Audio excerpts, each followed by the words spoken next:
Welcome to the Grief Guardian podcast. I am your host, Grant Cosgrove.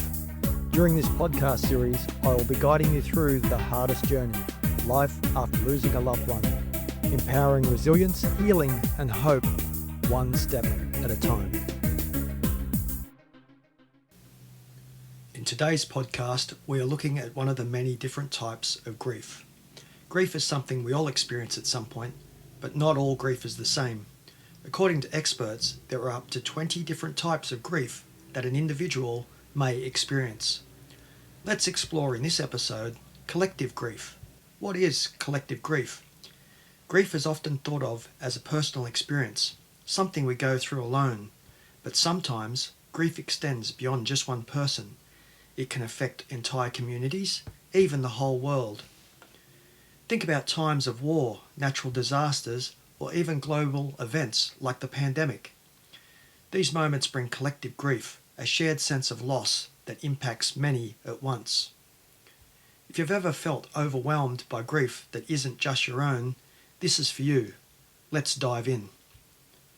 Collective grief is the shared emotional response to a significant loss experienced by a community or society.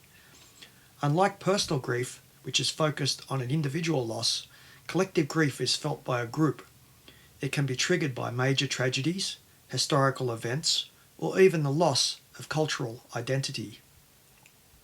Some examples include the passing of a beloved public figure, a tragic accident that affects a community, natural disasters that devastate entire regions, wars, terrorism, or violent events, a global crisis like the COVID-19 pandemic. Unlike personal grief, collective grief often comes with a sense of unity. People come together in mourning, offering support to one another. What are the signs and symptoms of collective grief? Collective grief affects us emotionally, mentally, and even physically. You may notice a deep sadness or heaviness, even if you weren't personally affected. A sense of helplessness, feeling overwhelmed by the scale of loss. Increased anxiety or fear, worrying about safety, the future, or your loved ones. Changes in social behaviour. Some people withdraw, while others feel the need to take action. A strong desire for connection, seeking support from others who understand. Because collective grief is often shared in the media and in conversations, it can feel never-ending, making it harder to process and move forward. What causes collective grief? Collective grief can arise from a variety of situations. Some common causes include 1. Public tragedies, accidents, mass shootings, or acts of terrorism that impact a large group of people.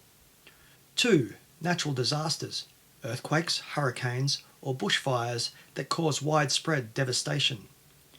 3. Global events, pandemics, economic crisis, or major social upheavals. 4. Loss of cultural identity, the displacement of communities, loss of traditions, or the passing of influential cultural leaders. 5. Social justice issues, when people mourn injustices that affect entire communities. What makes collective grief unique is the shared experience.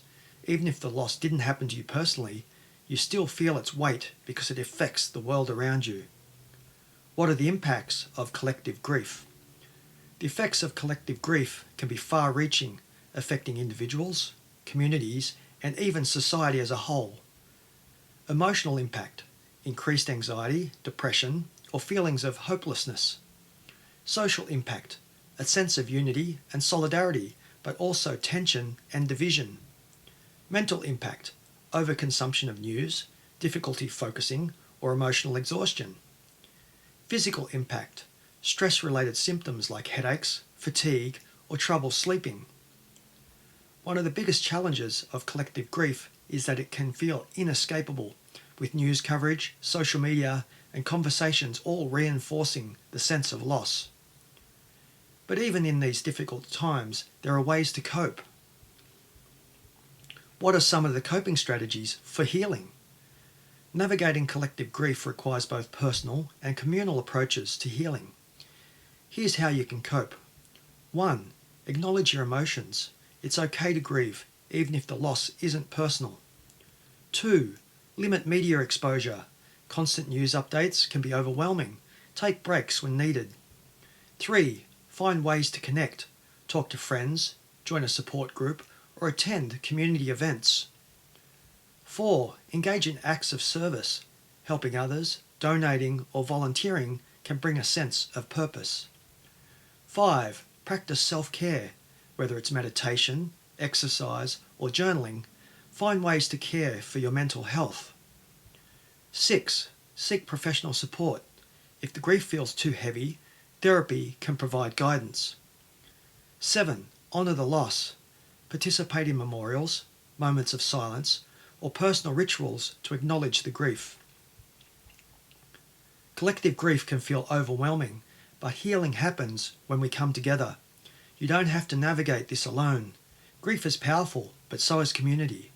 When we experience loss together, we also have the opportunity to heal together. If you're feeling the weight of collective grief, know that your emotions are valid and you're not alone. In the next episode, let's explore complicated grief. If you enjoyed this content, please follow me on my socials. You can find me on Facebook as The Grief Guardian and on Instagram as Grant_A_Cosgrove or by searching for The Grief Guardian. I'll include the links in the show notes. Feel free to reach out and connect with me or leave a comment below. I'd love to hear your thoughts and questions. Are there any topics you'd like me to cover?